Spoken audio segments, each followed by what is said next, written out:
Sige mga kaibigan, ako si Haris Sultan. Kasama ko ngayon ang paborito kong Iranian.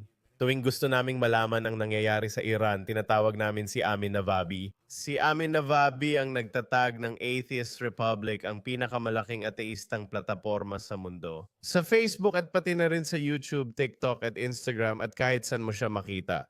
Kaya hindi lang ito tungkol sa ateismo. Katulad ng marami sa ating mga aktivista, ang direksyon niya ay nagbago rin at naging ibang-iba na ngayon. Hindi lang tayo nag-uusap tungkol sa ateismo, pinag-uusapan din natin ang iba pang mga issue.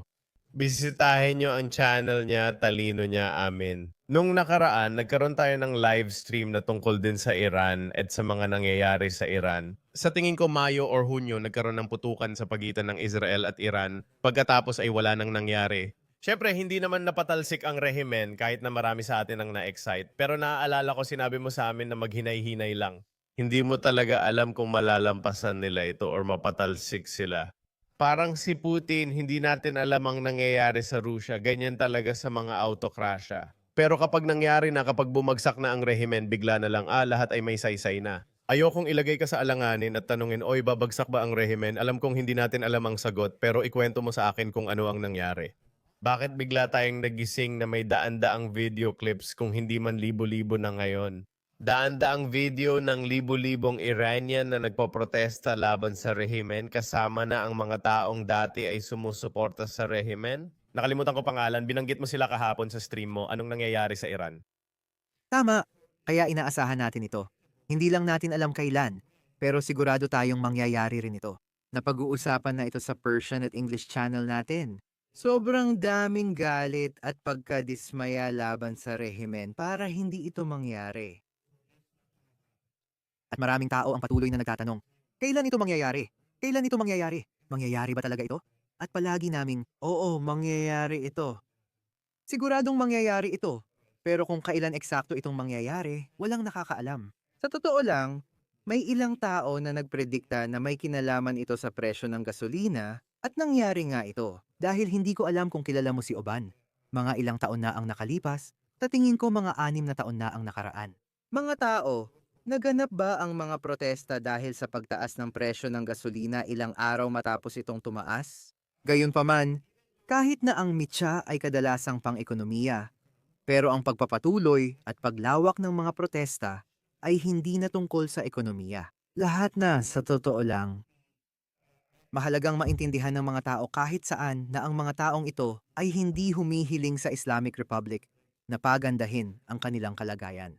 Tapos na sila gusto ng mga nagpoprotesta na mawala na ang rehimen. Hindi ito tungkol sa paggawa ng polisiya para pababain ang implasyon.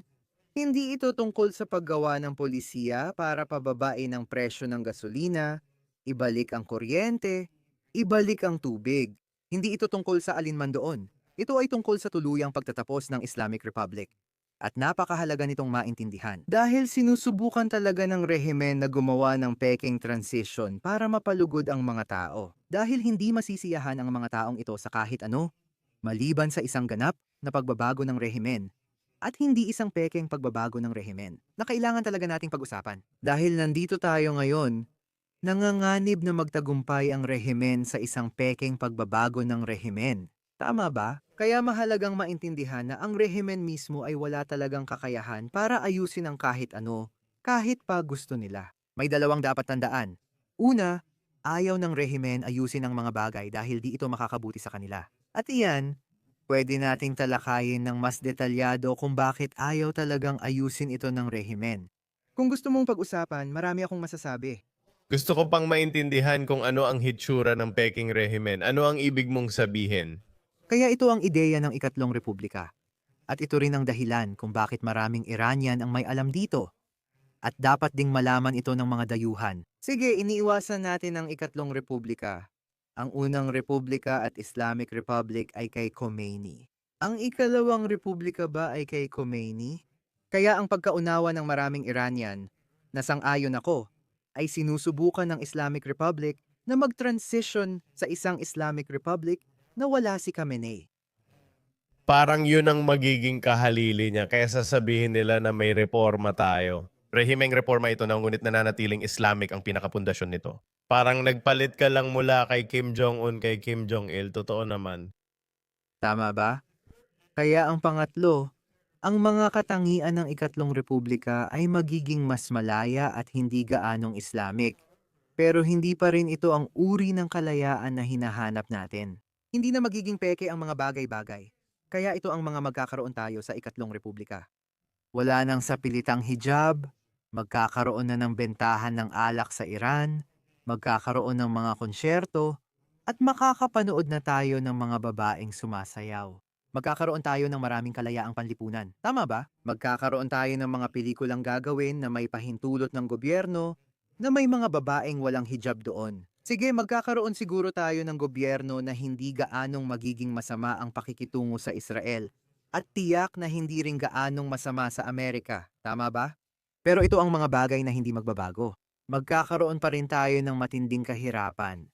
Magkakaroon tayo ng kakulangan sa tubig, magkakaroon tayo ng kakulangan sa kuryente, marumi pa rin ang hangin, at patuloy na masisira ang ating kalikasan. IRGC pa rin ang may kapangyarihan at kontrol sa ekonomiya. Maraming tao ang hindi nakakaunawa niyan.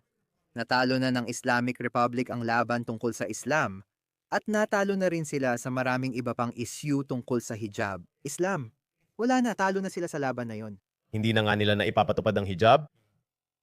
Hindi na talaga nila ipinaglalaban, Haris. Grabe na ang sitwasyon. Parang sa Iran, punong-puno na ng mga tao na laban sa Islam.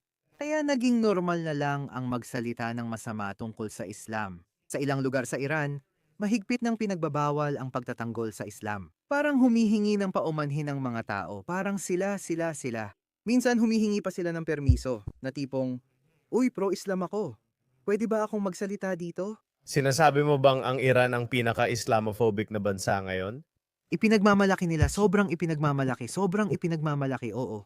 At sa katunayan, umabot na sa puntong napakasama na ng sitwasyon na mismong ang rehimen ay minsan nakikipagtulungan na sa mga gumagawa ng anti-Islam na nilalaman para itulak ang mga kwento laban sa Pahlavi at laban sa Israel. Ganoon na kalala ang nangyari kasi alam nilang karamihan ay anti-Islam na nilalaman. Sa katunayan, marami tayong mga tao mula sa gobyerno, alam mo na nagpo-post din mismo ng maraming anti-Islamic na nilalaman online. Para lang sa mga pagkakataon, sa mga mahahalagang sandali na kailangan, nagpo-post din sila ng mga anti-Pahlavi or anti-Israeli na mga post. Dahil maaari kang magkaroon ng maraming tagasunod sa pamamagitan ng pagpo-post ng mga anti-Islamic na bagay. At naging mas tuso na rin ito ngayon. Dahil masyado ng karaniwan ang mga anti-Islamic na bagay ngayon. Kaya hindi na ito gaano sinusundan ngayon. Isa pang taktika na ginagamit nila ngayon ay talagang ginagawa nila ito. Mayroon kaming mga account na pabor sa unang at ikalawang Pahlavi, pero laban sa ikatlong Pahlavi, kaya marami kaming mga account na pumupuri kay Reza Shah at kay Muhammad Reza Shah. Ginagawa lang nila ito para labanan si Prinsipe Reza Pahlavi na siya ang ikatlong Pahlavi. Ang pangunahing pagkakataon ngayon ay alinman sa pro-Pahlavi o anti-Palestinian. At masasabi ko sa iyo kung bakit sila sobrang nakatutok at kung bakit magkaugnay ang dalawang ito, at kung bakit sobrang anti-Palestinian ang pagkakataon, at kung bakit ang mga Iranian, bakit nga ba ang mga Iranian ay sobrang nakatutok ngayon sa pagiging anti-Palestinian? Kaya sa madaling salita, ang sinasabi mo na sobrang desperado na ang rehimen kaya sinusubukan nila ang lahat ng mga estratehiyang hindi natin naisip na mangyayari. Ang mga Iranian ay nagprotesta laban sa rehimen noon nung tumaas ang presyo ng gasolina o nagprotesta sila dahil sa pag-aaksaya ng kanilang gobyerno ng mga yaman para pondohan ang Hezbollah at Hamas. Nagprotesta rin sila para sa pangalan ng feminism at mga individual na kalayaan at laban sa hijab. Sa madaling sabi, sinusubukan ng mga Iranian lahat ng paraan. At ano nga ulit ang pangalan ng grupong iyon o paksyon na nabanggit mo kahapon na dati ay pro-regime, matitinding Muslim o parang ganon? Pero kahit sila ay nagpoprotesta na rin laban sa rehimen? Ang mga Bazari, sila ba ang tinutukoy mo mga Bazari? Oo, tama ba, Zari?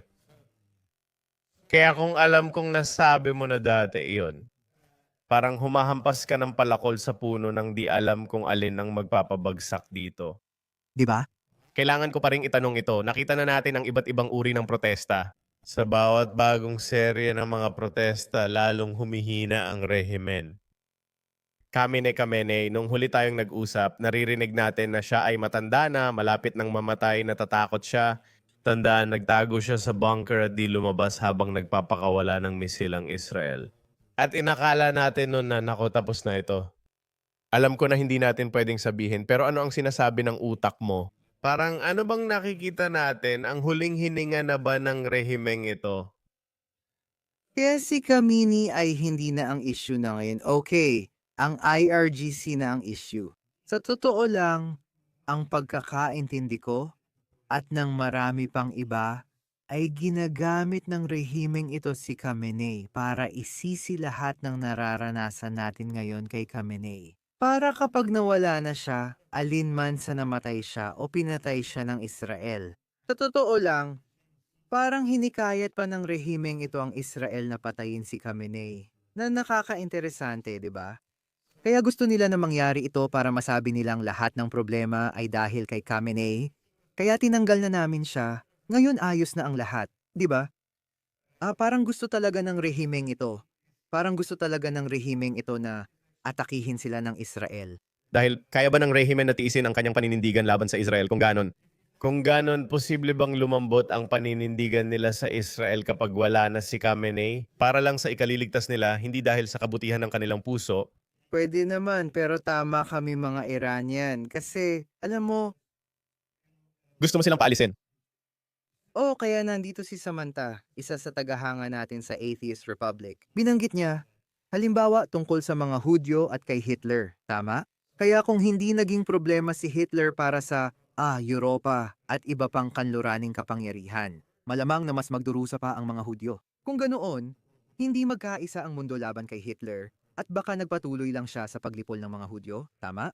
Kaya, pareho lang ang magiging sitwasyon natin.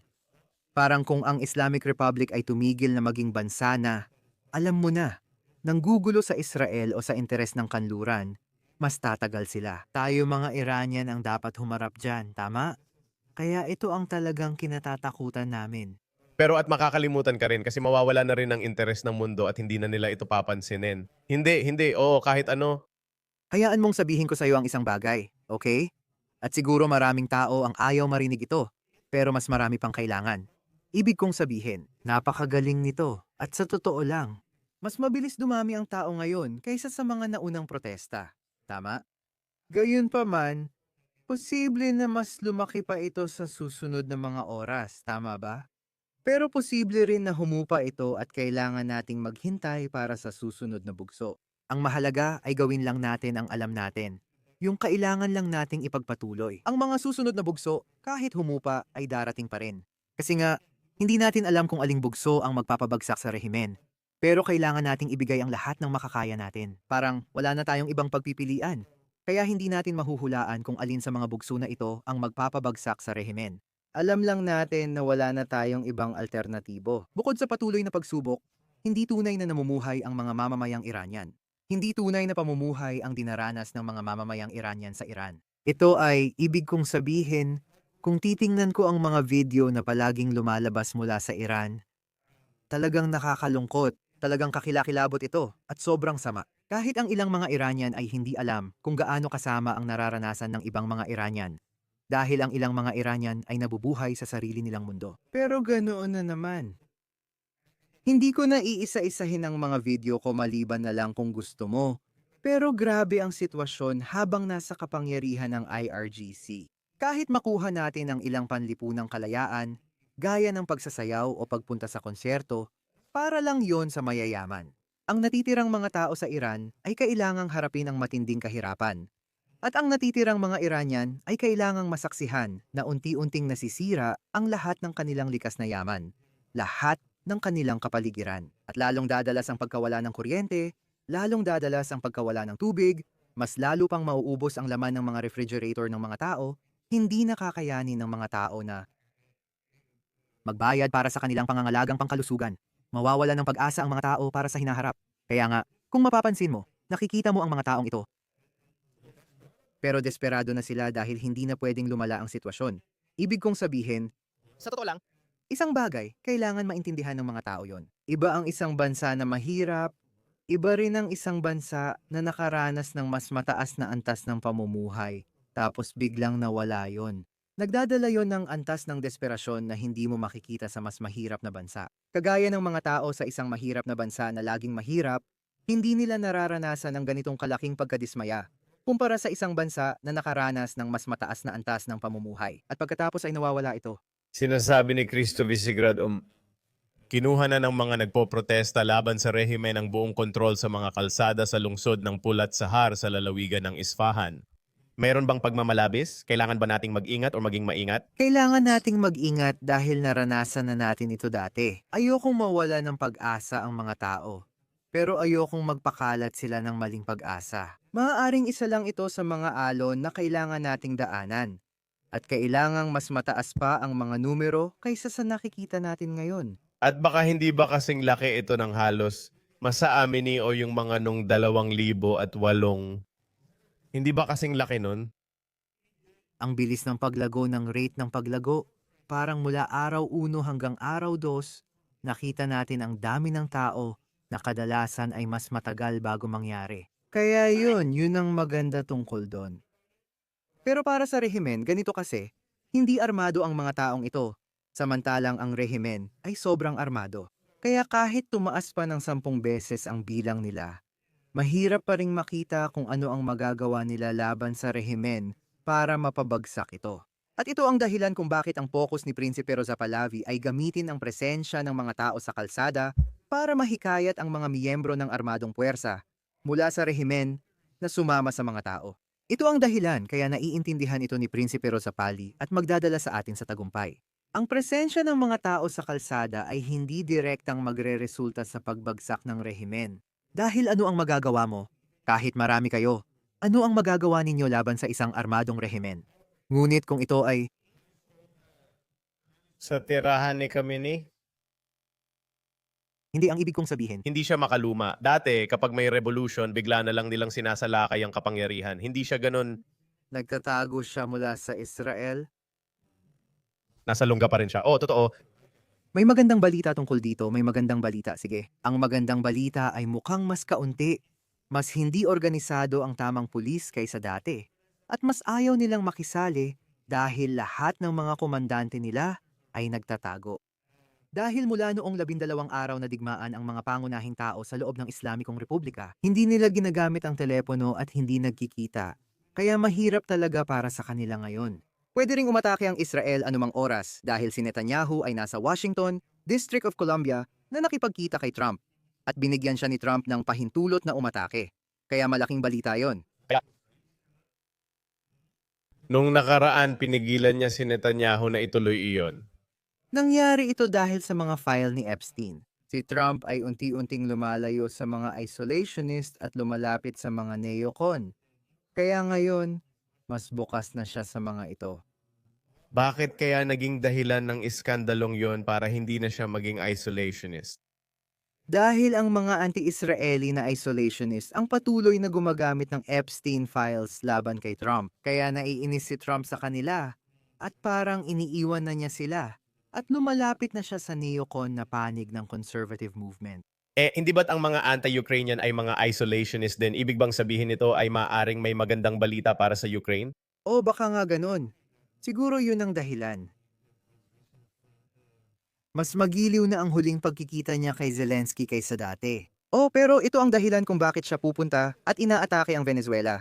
Dahil lahat ng isolationist na Make America Great Again ay ayaw sa ideyang iyon. Tama? Pero ginagawa pa rin niya. Wala siyang pakialam. Binomba lang niya ang Nigeria. Kaya ang sabi niya, Talagang hindi siya isolationist. O, ibig kong sabihin para sa isang nagsabing hindi ako magsisimula ng anumang digmaan, paikot-ikot siyang nambubuli ng mga tao. Ayos lang sa akin tirahin ang Islamic State of Iraq and Syria, palagi akong interventionist. Dapat nating panindigan at ipatupad ang Western values. Kung malakas ang paninindigan, dapat nating gawin yon. para sa akin, kulang pa ginagawa natin. Kailangan pa nating magpatuloy at magpasabog ng kalokohan. Sa palagay ko, dapat naroon ang Estados Unidos sa Afrika.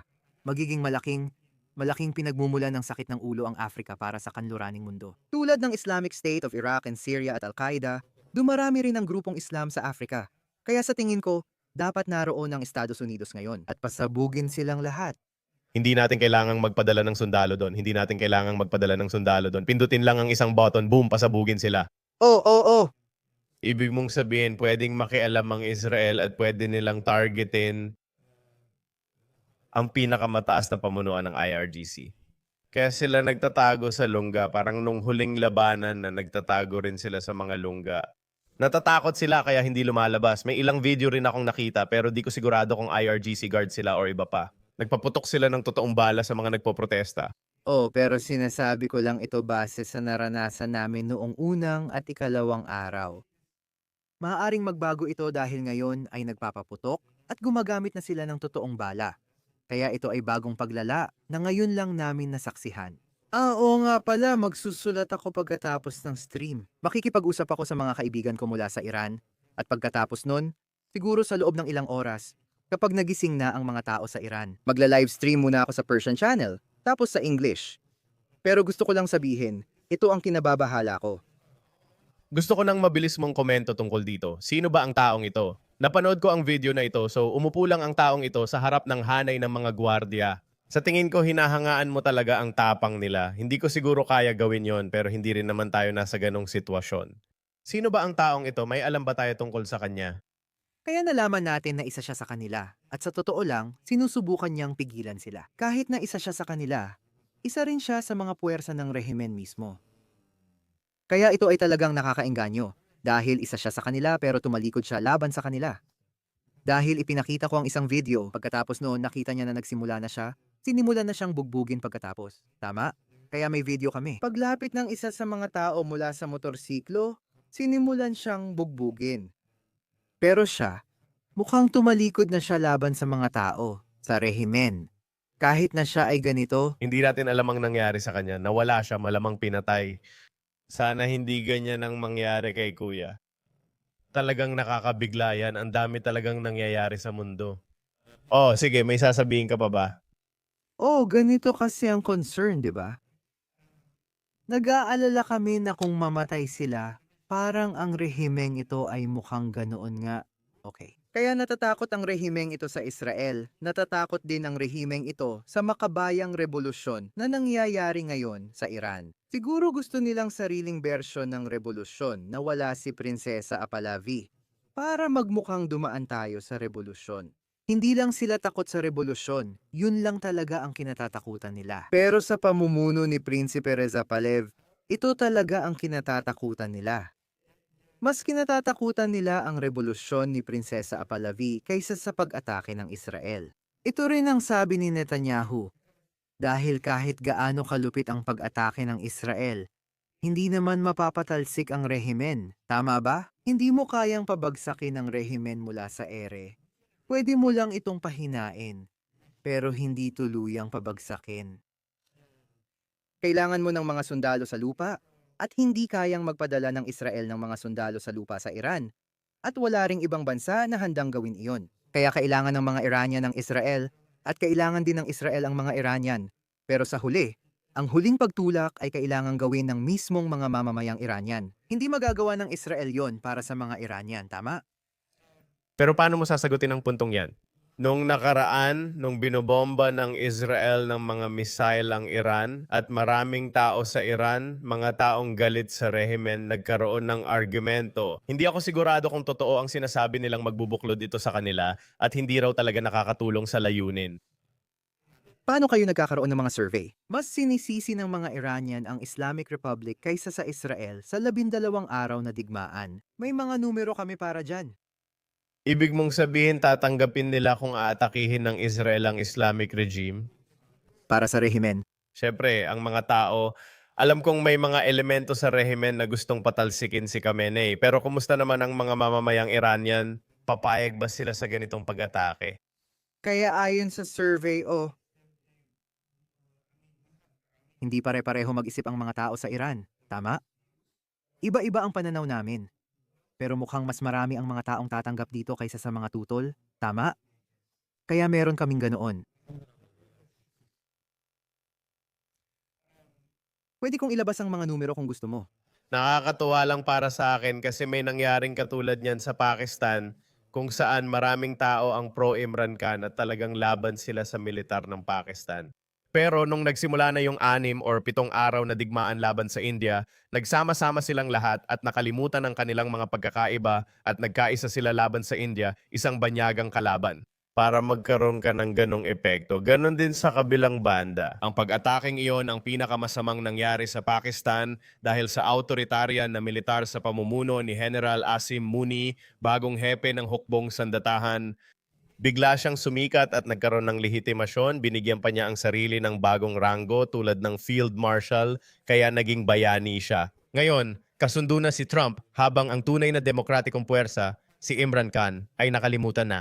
Kaya gusto ko lang mag-ingat na hindi mangyari yon sa Iran. Kaya ang mga numero dito, tulad ng kaya. Ang tanong ay, sa iyong palagay, aling panig ang mas responsable sa pagsisimula ng 12 araw na digmaan? Kaya, 43 ang nagsabing Islamic Republic. 32 ang nagsabing Israel. 16 ang nagsabing pareho silang responsable. 7 ang nagsabi, hindi ko alam at walang opinyon kaya walang sinisisi. Oo, pati yung nagsabing pareho isama rin. Hindi rin sila matutuwa na binabato ng Israel ng misil ang bansa. Kaya mga 50 higit sa 50 katao ang hindi masaya tungkol doon. Oo, pero totoo, hindi sila masaya. Hindi sila masaya na may digmaan na darating sa bansa nila. Pero marami rin sa kanila ang naniniwala na kung ang digmaan ay magdudulot ng kanilang kalayaan, papayag sila. Makikita nila ito bilang isang bagay na hindi ka nais-nais, pero tatanggapin nila ito kung magdudulot ito ng pagbagsak ng rehimen. Hindi yun ang tanong. Ang tanong ay sino ang sinisisi mo? Iba pa ito sa tanong na tatanggapin mo ba ito? Ipinapakita lang nito ang galit at pagkainis na parang sinisisi ang Islamikong rehimen. Oo, pero ang katotohanan na ang pangunahing sisi ay napunta sa Islamikong Republika imbes na sa Israel. Tulad ng karamihan ng mga tao, hindi pa yon nangyari dati para sa isang bansa. Parang may dayuhang hukbo na pumapasok sa bansa mo at nagbobomba, pero ang mga tao sa sarili mong bansa, mas nakikita nilang mas may kasalanan ng gobyerno mo kaysa sa Israel. At malaki ang agwat. Hindi pa ito nangyari kahit noong ikalawang digmaang pandaigdig. Sa Ukraine at mga Nazi, tinanggap pa nila ang mga Nazi. Oh, Pero alin sa mga sumusunod ang labis na nakaapekto sa iyo noong 12 araw na digmaan, tanong nila. Ang mga tao sa Iran? Tama? To? 73 sibilyan ang nasawi. 45 direktang pag-atake sa teritoryo ng Iran. 29 na pagpatay sa mga siyentipikong nuklear. 26 na pag-atake sa Evan Prison. 21 na pagsira ng mga pasilidad nuklear. 20 pagpatay sa mga komandante ng militar. Kaya 80 sa mga tinanong ay wala talagang pakialam na napatay ang mga komandante ng militar. Nag-aalala sila. 70 ang nag-aalala sa mga sibilyang napatay. Pero 20 lang ang nalungkot na napatay ang mga komandante ng militar. pero nalulungkot pa rin sila pero may ibang bagay pa rin silang ikinakalungkot. Hindi pa rin sila masaya dahil sa mismong pag-atake. Hayaan mong sabihin ko, nalulungkot ako sa pagkamatay ng mga sibilyan. Oo, nalulungkot talaga ako. Kaya kung tatanungin mo, madalas akong makipag-usap sa mga Iranian, walang Iranian na magsasabi, wala akong kilalang Iranian na magsasabing hindi sila nalulungkot na may mga sibilyan na namatay. Okay, wala talagang Iranian, kahit isa. Hindi, hayaan mo muna akong tapusin ito, okay. Kahit ang mga Iranian na sumusuporta sa pag-atake, nalulungkot sila sa mga namatay na sibilyan, pero naiintindihan nilang bahagi iyon ng digmaan. Hindi naman kasali ang bahagi na yon sa tanong. Hindi kasama yung punto na yon. Hindi ka nakikinig. Hindi ko sinabing pinapakita ng survey na meron. Wala akong bilang ng sumusuporta sa pag-atake dahil hindi tinanong ng survey ang mga tanong na yon. Tama? Hindi ako gumagawa ng pahayag dito. Sinasabi ko lang ang numerong ito sa pagsasabing. Ako, hinuhula mo mula rito siguro. Oo, siguro. Hindi ko sinasabi na. Ipinapakita lang ng bilang na ito na tinatanggap ng mga tao ang pag-atake. Hindi nito pinapakita na hindi nila tinatanggap. Ang sinasabi ko, Naintindihan ko, ibig kong sabihin, lubos kong naintindihan. Naintindihan ko pa nga kung paano gumagana ang isip mo. Nag-iingat lang ako na maingat ako sa paggawa ng konklusyon. Hindi ako gumagawa ng pahayag. Pero hindi ko rin tinatanggap na gumawa ng pahayag na hindi ito tinatanggap ng mga tao. O posible kaya, posible kaya na dahil gusto mong mawala ang Islamic regime na sobrang gusto mo kaya nagkakaroon ka ng maling pagkiling? Alam kong hindi ka agad nagko-konklusyon or nagpapahayag para makabuo ng matibay na opinyon. Pa rin. Oo, hindi ka gumagawa ng conclusion pero tungkol ito sa Israel, Napakaingat mo. Oo, maring naiintindihan mo ang sinasabi ko pero dahil kinamumuhian ka, kaya baka gusto mong umatake ang gobyernong Israeli. Pero ang sinasabi ko, maaring hindi mo pinapansin na baka maraming Iranian na hindi magugustuhan ang pag-ataking iyon. Alam kong hindi mo sinasabi pero gusto mong makialam ang Israeli government. Harris. Araw-araw akong nakikipag-usap sa mga Iranian, okay, na may iba't ibang opinyon. Ano? Pero kwento lang yan. Hindi mo pa nga alam ang sasabihin ko. Hindi mo pa nga alam ang sasabihin ko. Hindi mo pa alam kung anong konklusyon ang gagawin ko dito. Kaya kailangan mo akong bigyan ng oras para ipaliwanag ko muna ang punto ko bago mo husgahan kung anekdotal ba o hindi. Tama ba?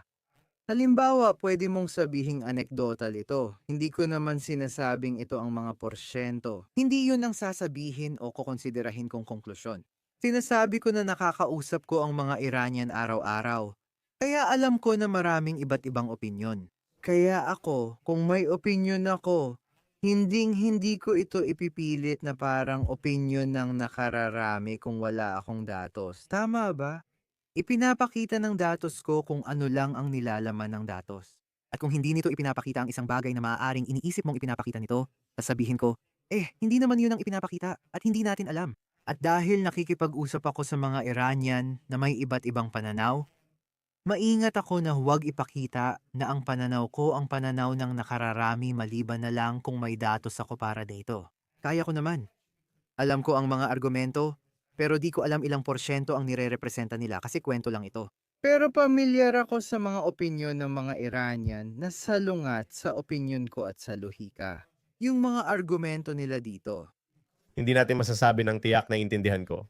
Hindi natin masasabi ng tiyak kung magandang ideya ang pag-atake ng gobyerno ng Israel sa Islamic regime. Ay, hindi. Masasabi kong magandang ideya yon.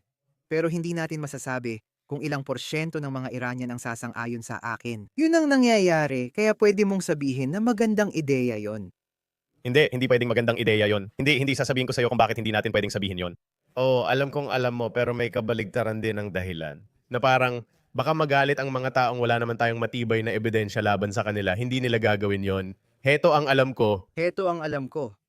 Hindi ko alam ang eksaktong porsyento ng mga Iranian na gusto ang pag-atake ng Israel. Pero masasabi kong dumarami sila. Sige, Kahit ano pa, yun lang ang masasabi ko. Sige, sigurado ako dyan. mula 5 hanggang 10 na sila kaya lumalaki pa rin yon pero sa kabuuan 20 yon. Duda ako na 5 lang yon sa tingin ko. Pwedeng mula 40 hanggang 50. O mula 50 hanggang 60.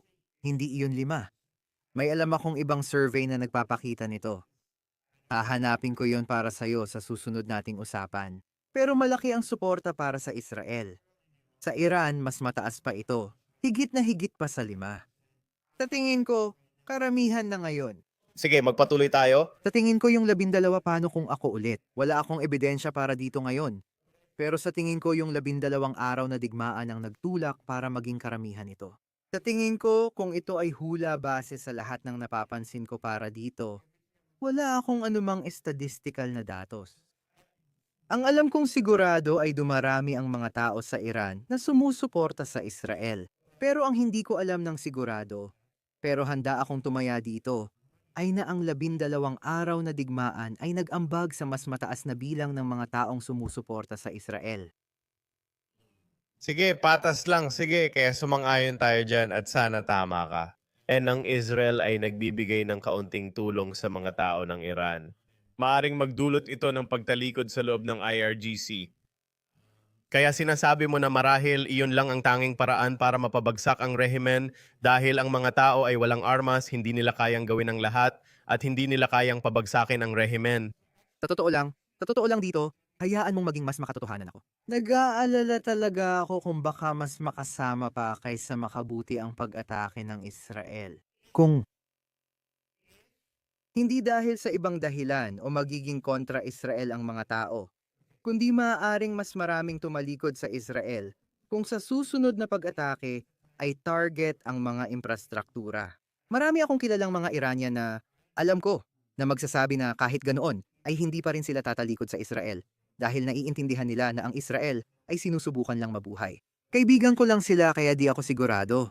Pero tingin ko ganoon nga. Noong 12 araw na digmaan, hindi tinarget ng Israel ang infrastruktura ng Iran. Hinala ko na kung sa susunod na pag-atake ay gawin nila ito, baka may ilang Iranian na tatalikod sa Israel. Pero hindi naman yun ang pangunahing inaalala ko. Hindi ang pangunahing inaalala ko ay iyon. Kung aalisin nila si Khamenei at papalitan ng isang tulad ni Rouhani. Dahil kapag ginawa nila iyon, mas lalala ang kalagayan natin, hindi gaganda. Sa ngayon, hindi si Khamenei ang pangunahing kaaway natin. Ang pangunahing kaaway natin ngayon ay mga taong tulad ni Rouhani, Sajda de Zarif, Arofshi, Nargis, Mohammadi, at mga ganitong uri ng tao. Maaaring bumuo ng Islamikong Republika na tutulong sa pagbabago at pag-transition papunta sa ikatlong republika. Sa aking Persian na palabas, madalas kong binabanggit na dapat nating asahan na mas mahaba pa ang buhay ni Khamenei. At karamihan sa aking mga tagapanood sa Persian na channel ay sumasang-ayon dito. Dahil sinasabi namin parang, pakiusap, huwag ninyong patayin si Khamenei nang hindi pinapatay si Rouhani. Dahil sinasabi ni Khamenei ang lahat ng tamang bagay. Si Khamenei ay tunay na laban sa Amerika at tunay na laban sa Israel. At gusto naming lumabas siya at sabihin ang lahat ng kalokohang ito para magkaisa ang mundo laban sa kanila. At parang, nawalan na siya ng bait at maganda ito. At kami naman ay parang, ay grabe kasi lumalabas siya at sinasabi yun. Noong 12 araw na digmaan sila ang nanalo at natalo ang Israel sa lahat at natupad ng Islamic Republic ang lahat ng layunin nito at hindi natupad ng Israel ang mga layunin nito. Kaya parang ito ay antas ng kabaliwan na hindi pa natin nakikita mula sa kanya. Karaniwan, hindi siya ganito kabobo at ibig kong sabihin, oo, lahat sila ay bobo, sila ay Shia, pero hindi ganito kabobo. Kaya ito ay bagong antas ng masamang pagsusuri para sa atin. Mukhang may ilang bagay na nangyayari sa Iran. Sa tingin ko, ganoon. Mukhang sinasadya nilang itago siya. Binibigyan siya ng maling impormasyon. Ang rehimen. Katulad ng ibang diktador, si Putin din. Pero sa tingin ko, ginagawa nila yon para isipin ng mga tagahanga niya na nawawala na siya sa sarili dahil sinusubukan nilang tanggalin siya. Pero masyado siyang maraming suporta mula sa mga matitigas tulad ng ilan. Yung tinatawag nating mga Arzashis tulad ng mga Bessie G Boys, tama ba? At kailangan nila iyon. Dalawa ang ginagawa nila. Pinapagsalita siya ng kalokohan. At sa parehong oras. Pero iniisip ko rin na ang Islamikong Republika ay nagpapahiwatig sa Israel na, sige, umatake na kayo, kunin nyo na yan, Khamenei. Ayos na tayo. Pero may ilang senyales akong nakuha na kinababahala ko. Nag-aalala ako na kung ang susunod, kung ganyan ang magiging atake kasi ibig sabihin noon, iniwan na ang mga Iranian, di ba? Kaya dahil ang Islamikong Republika ay lumabas at sinabi iyon, lahat ng desisyon na ginagawa namin, parang mas hayagan nilang sinasabi ngayon kaysa dati. Na lahat ng desisyon namin para sa Oktubre 7, ang 12 araw na digmaan. Lahat ng ginawa namin ay may direktang pakikialam ni Khamenei. At paulit-ulit nilang sinasabi yon ng maraming opisyal. At ang pagkakaintindi namin ay parang sinasabi nila na, hoy, lahat ng problema nyo ay galing kay Khamenei. Ilang linggo na ang nakalipas, lumabas si Rohan Pezeshkian at sinabing, mga pare, kapag pinatay nila si Khamenei, tapos na ang lahat. Tapos na tayo. Hindi na nila kailangang patayin kaming lahat o kahit sino. Kailangan lang nilang patayin si Khamenei at tapos na. At sinabi niya yon sa publiko. Nagbigay ng talumpati si Khamenei na nagsasabing magkaaway ang Islamic Republic at Estados Unidos. At likas na ito. Nasa DNA na natin ito. At hinding-hindi magbabago, hinding-hindi magbabago. At kinabukasan, Tilarijani, isa sa pinakamataas na opisyal sa Islamic Republic, ay lumabas at diretsahang nagsalita laban doon, na sinabing hindi naman natin kailangang maging magkaaway ng Estados Unidos. At halos linggo-linggo, si Rouhani ay lumalabas at diretsahang nagsasalita laban sa mga talumpati ni Khamenei. na talaga namang bago. Sa totoo lang, sa Iran, hindi mo magagawa yon dati.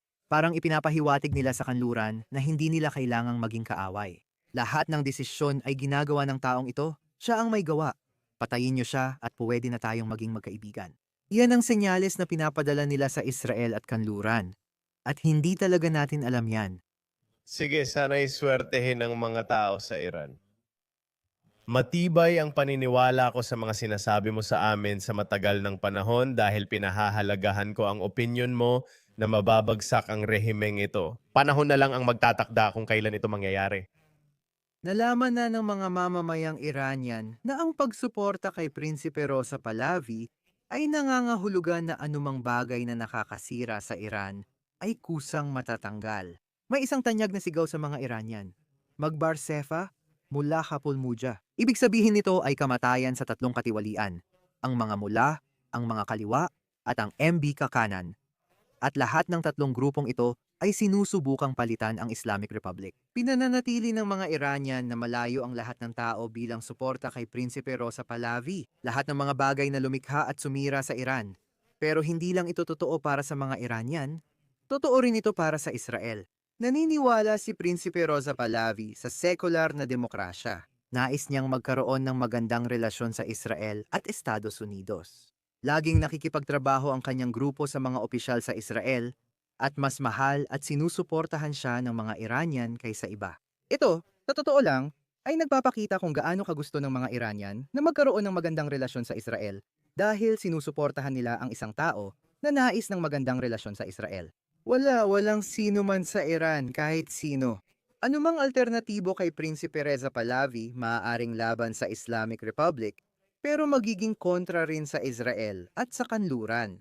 Lahat ng ibang tao na sinusubukang itulak ng Islamic Republic bilang oposisyon, sila ay kontra sa kanluraning imperialismo, ayon sa kanila, at sila rin ay kontra Zionista. Sa pagsuporta kay Prinsipe Rosa Pahlavi, sinusuportahan mo hindi lang ang mamamayang Iranian, kundi pati ang tanging alternatibo sa Islamic Republic. Nais magkaroon ng matibay na relasyon at maging kaalyado ng Israel. Mahalaga para sa Israel na makilala at suportahan si Prinsipe Reza Pahlavi. Oo, sige. Ang uri ng Iran na gusto namin, si Raza Pahlavi lang ang makakapagdala sa amin doon.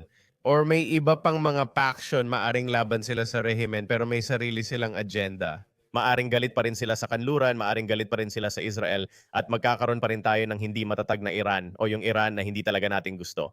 Matagal na tayong may ganyang Iran, gusto natin ng bagong secular, liberal, demokratikong Iran at si Raza Pahlavi lang ang makakapagdala ron. Yan ang ibig mong sabihin. Naniniwala ako sa layunin ng mga Palestino na siyang DNA ng Islamic Republic. Kahit alisin pa nila ang Islam, kahit alisin pa nila ang mga bagay tulad ng sapilitang hijab o marami pang ibang bagay na panlabas lang para sa Islamic Republic. Dapat mong subukan kung ang mga bagay ay para talaga sa layunin ng mga Palestino. Dahil yun ang nagbubuklod sa kanila. At sila ba ay laban kay Pahlavi? Iyan ang iyong pagsubok kung sila ay sumama. Kahit sino na pro-Pahlavi at pro-Israel. Iyan ang kinabukasan ng Iran. Iyan ang Iran. Iyan ang mangyayari. Nais ng magandang ugnayan sa gitnang silangan at mga kapitbahay. Pabor sa sekular na demokrasya at kasaganaan. At layuning pabagsakin ng Islamic Republic. Lubos, hindi peke, hindi reforma, hindi basta pagandahin lang ang itsura, lubos talaga. Sa madaling salita, sirain ang kontrol ng IRGC sa mga mamamayang Iranian. Dahil si Prinsesa Pahlavi ang solusyon sa problemang pang-ekonomiya, dahil ang ibang alternatibo ay magpapatibay lang sa kapangyarihan ng IRGC sa Iran.